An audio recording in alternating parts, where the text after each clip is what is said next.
President Trump के रुख और अमेरिकी फोर्सेस की मूवमेंट को देखते हुए ईरान ने भी खर्ग आइलैंड की मोर्चाबंदी तेज कर दी है। वहां एंटी एयरक्राफ्ट गन्स और सैनिकों की तैनाती बढ़ा दी है। ईरान ने धमकी भी दी है कि अगर अमेरिका ने उसकी सरजमीं पर सेना उतारी तो फिर ईरान की सेना बहरीन और यूएई पर हमला करके दोनों देशों को अपने कब्जे में लेने की कोशिश करेगी। ईरान की इन धमकियों में दम भी नजर आता है, क्योंकि खुद ट्रंप ने बताया कि ईरान ने अमेरिका की एक बहुत इंपॉर्टेंट एसेट पर 100 मिसाइलें फायर की थीं। We had an attack.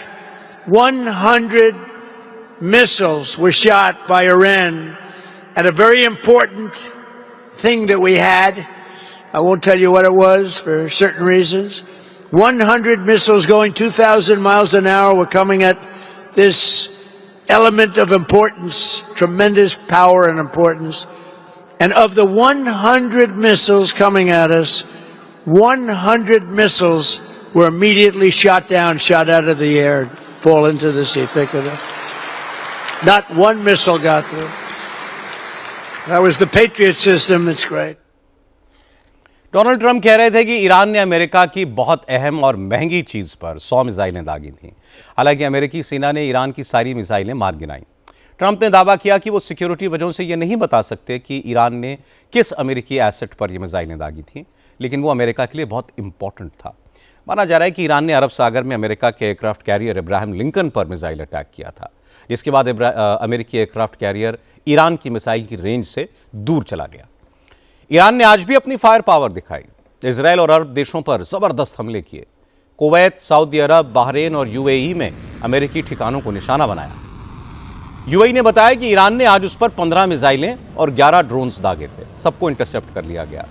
आज ईरान ने इजराइल पर भी कई शहरों पर मिसाइलों की बरसात की, जिससे इजराइल के तेल Aviv, Beersheba, Jerusalem, Nevatim, Negev और हाइफा में काफी नुकसान हुआ। बड़ी तादाद में लोग जख्मी हुए। ईरान ने आज अमेरिका के F-18 फाइटर जेट को भी मार गिराने का दावा किया। इंटरेस्टिंग बात यह है कि जिस तरह ट्रंप ये दावा कर रहे हैं कि ईरान डील के लिए बेकरार है, उसी तरह आज ईरान के विदेश मंत्री सैयद अब्बास अरागची ने भी कहा कि प्रेसिडेंट ट्रंप ईरान से हर हाल में डील करना चाहते हैं, इसलिए बार बार संदेशे भिजवा रहे हैं। इससे ही साफ है कि अमेरिका ने युद्ध में हार मान ली है। ईरान के विदेश मंत्री कह रहे थे कि कहां तो ट्रंप बिना शर्त सरेंडर की मांग कर रहे थे और कहां वो ईरान से बातचीत के लिए गिड़गिड़ा रहे हैं।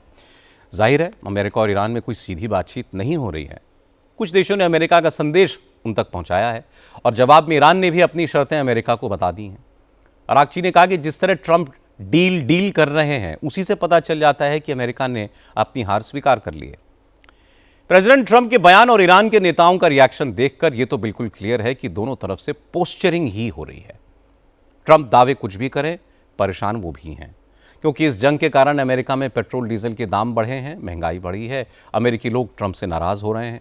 इसलिए जंग से निकलने का प्रेशर तो ट्रंप पर भी है, लेकिन उन्हें रास्ता नहीं दिख रहा है। ट्रंप ने सोमवार को 5 दिन की कंडीशनल सीज फायर का ऐलान किया था। 5 दिन कल खत्म हो जाएंगे, इसलिए शनिवार को यह साफ होगा कि अब ट्रंप क्या करेंगे।